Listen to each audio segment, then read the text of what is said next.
Hey guys, welcome back to my channel.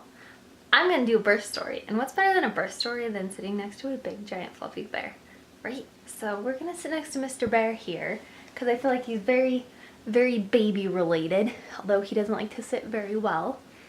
Going on, there we go. Bear, we'll just snuggle you. Alright, I'm gonna do Hudson's birth story. He turns 2 this week when I upload this. Actually, probably the day before I upload this, he turns 2. And so I wanted to do his birth story because it's not a story that I've really ever publicly told, and I thought that would be really fun. So, everything with my pregnancy with Hudson went very good. I was high risk, and so we did a bunch of ultrasounds and stuff like that. But aside from that, everything from his pregnancy was so good. And when I was 38.5 weeks, my weekly appointments were at the half-week mark. I don't really know why, but you know, like 36, so I went at 36 or 7.5, 38.5. And so at 36 weeks, 36.5 weeks, I was 1 centimeter. 37.5 weeks, this half mark's throwing me off. 37.5 weeks, I was 2 centimeters. And when I went in at 38.5 weeks, we did an ultrasound, first of all. We did an ultrasound, and she said my baby was going to weigh like 7 pounds, okay? Just throwing that out there. Ultrasound said 7 pounds. And then she did a cervical check, and I was measuring 3, pretty much your centimeters, 3, almost 4 centimeters. So I was pretty dilated. Like, I was pretty much getting there. And she's like, you're 100% effaced. You're ready to go once your water breaks. And so what she decided to do was she asked me if I wanted my membrane swept, and I said, hell yes. I'm going to be 100% honest. After losing a baby at 29 weeks, by the time I got to like 34 weeks, I was like, get this baby out. It's alive. Get it the frick out of me. I'm not like, that is the raw emotion of it. So 36 weeks, I was ready. I was like, I don't really care. Just like, get it. If he's alive, I want him out of me while he's alive. And so when she offered to sweep my membranes at 38.5 weeks, yes, I was full blown. And because of my history, if it wouldn't have done anything, they were gonna let me go in Monday morning when I hit 39 weeks. Monday morning they were gonna break my water for me because, again, we pretty much got to this point, the baby is alive, get it out of me. So there was that, but 38.5 weeks, she swapped my membranes, which was very uncomfortable. And here's the gory part, I bled a lot after. I don't know if that's normal still. I really don't, but I did bleed after quite a bit. I called them and they said it was normal, but it scared the living daylights out of me.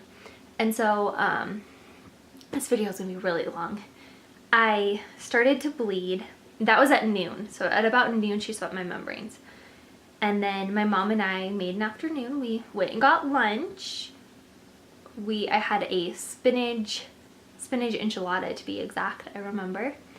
And then my mom wanted to go tanning. So she was tanning, and she was doing tanning and UV treatment. And so, or red light therapy, that's what it was.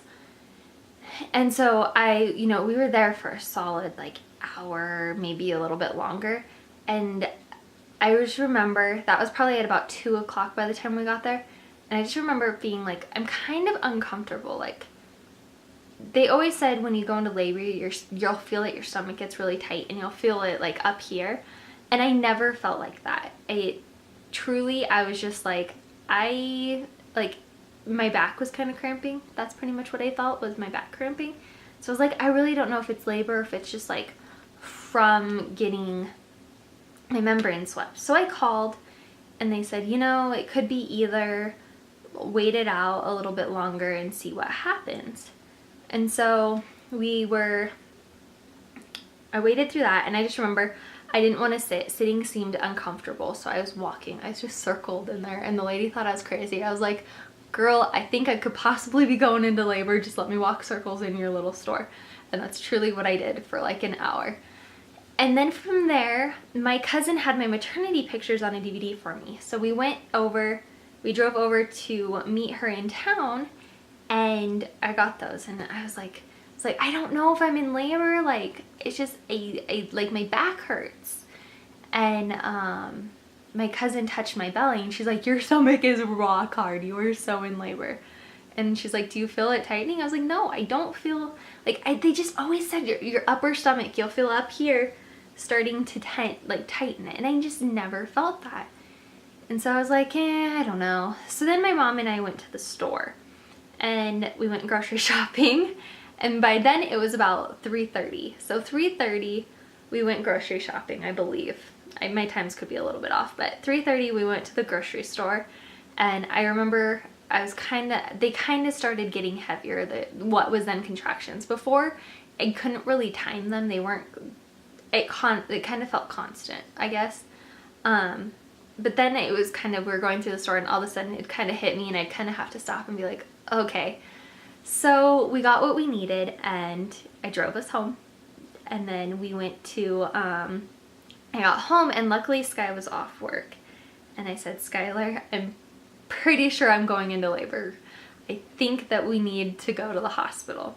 Mind, we live very close to the hospital. It's about a 5-minute drive. Sorry, there's this hair driving me bonkers. We live like 5 minutes from the hospital, so it wasn't gonna take us long to get there, but I was like, I don't know where I'm at in this. And by then I think the bleeding had stopped, by the way. It stopped by the time we left the tanning salon. It was just kind of like a little bit of like an hour and a half bleed. What was I gonna say? Oh, so I got home, I was like, Sky, it's time. So he, being Mr. Unprepared, did not pack a bag when I told him to. And I honestly didn't have my bag all the way packed. It was more of random stuff that I needed to grab. And so we grabbed all of our stuff. I didn't know what to take. You know, I'd never brought a baby home from the hospital. I did not know what to bring. So I just kind of grabbed stuff. I had his outfit. You know, they always say the doctor, they have everything there. And I knew they were going to give us a blanket. So I brought him Hudson clothes, and then I had myself some clothes. I brought makeup. I told Skylar I'm not going to be one of those people that doesn't want to look at my pictures because I feel ugly. So even when I was having contractions, I fixed my mascara. Yes, I was that person. And I'm thankful for it. I'm glad I like looking back at my pictures from when I had my baby. So yeah, we went to the hospital, and they, you know, they didn't check me immediately when we got there, I don't think. Let me remember. Let's see. We went to the hospital. I remember walking in and them bringing us to our room, and I told them, I was like, I'm positive it's gotta be. And by now it was like 4:30. I was like, I'm positive it's gotta be. And so the lady's like, okay, you need to change into the gown and everything. And so I remember going to the bathroom, and I had this contraction, and it was so not so strong, but it was strong, that I kind of was like, okay, I'm gonna get on my hands and knees. They said to rock it out, so that's what I did. And it changed, and I did that, and I just did not want to sit down. Sitting down seemed the worst, and so they did check me. I think I was at a 5 or a 6. I think I was at a 6 when I got there. And so they checked me, and then they just let me walk around with my, I don't think I was hooked up to anything yet. They let me walk. Sky and I walked back and forth on the halls. Sky was so annoyed with it. But we walked back and forth and back and forth. And then I finally decided that I couldn't walk around anymore. The contractions were getting too strong to walk.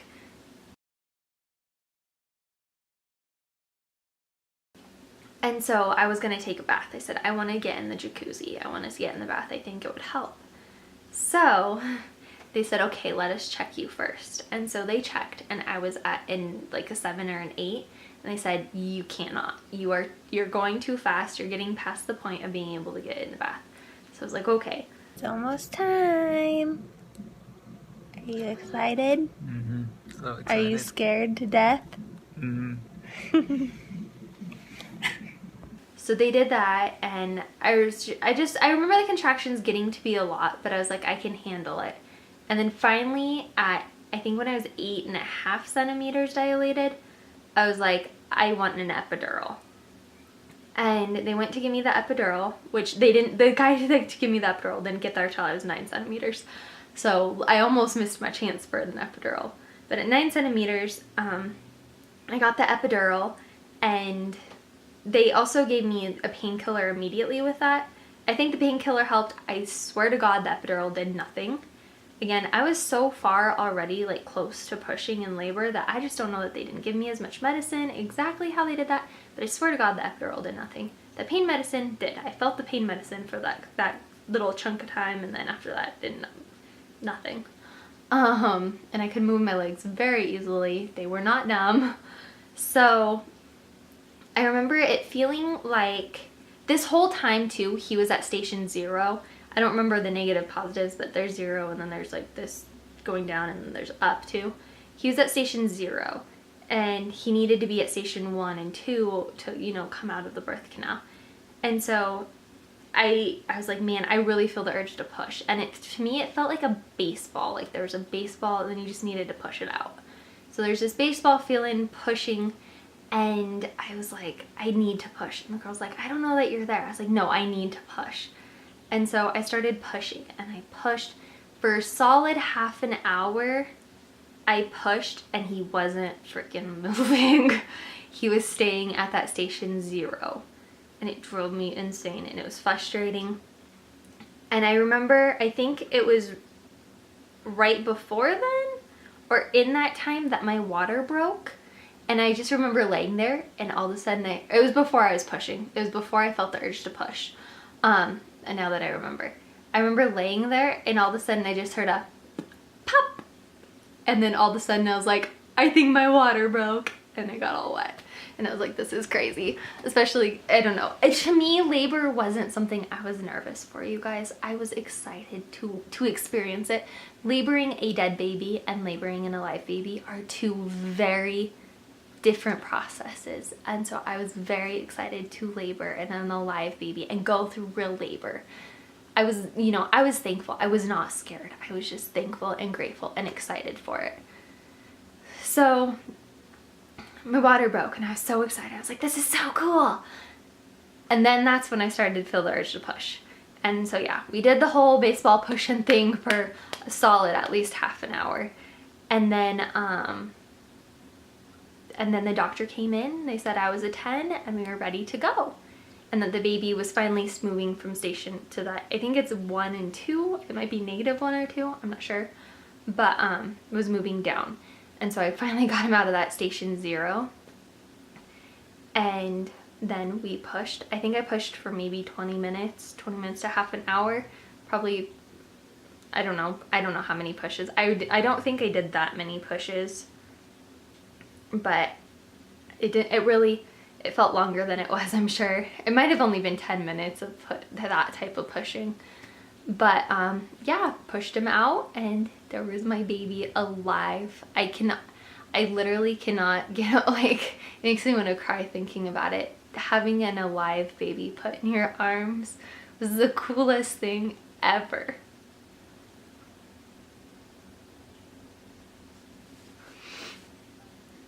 Oh God. Okay, now that I'm getting all emotional, pregnant now, so emotional. Anyways, and so yes, I had my baby, and I did not, we wanted to keep him attached to the cord for a long time. Not a long time, but we did about 10 minutes. And I immediately did skin to skin. I just took down my shirt and held my baby, got blood on my face. Like, I just held my baby, and he was so happy and so precious. And so cute. And then I think probably at 10 minutes, Skylar cut the cord. They cut it once and then they like cut it closer, you know, or something like that. I don't know. Sky cuts it when it's big and then they cut it closer, I think is what happened. But Skylar cut the cord. And then I birthed the placenta, which seriously, you guys, is the best feeling in the world. when you get that placenta out of you, because you're still contracting when after you have the baby, and you have until you birth the placenta, you're still contracting. So once I stopped contracting like that and I got the placenta out, then you just feel better. You're so high in emotions and stuff. You just feel so much better. And yeah, that's the story of Hudson. That was birthing Hudson. I don't know if that was long or short and if I left anything out, but honestly, you guys, it was the coolest experience. And the only thing I probably would have done different is just no epidural, or just take pain meds next time. But it was fast. I did have him at 7:55. I got to the hospital at 4:30, had him at 7:55. So I wasn't there that long, 3 hours, and it went by fast. Everyone, I was expecting these like 24 hours. So I brought a little Sudoku or, coloring. I was like, oh, I can just color while I wait. And when I probably wouldn't have felt good enough if I was contracting that long to color or do a Sudoku, but I was, daydreaming. So yes, the story of Hudson and how he came to be, and now he's 2. My baby's 2, and he's big, and he's tall, and he's talking, and he's running, and he's crazy. Oh, I love him. He was the best, Mr. Hudson J. Mahalik.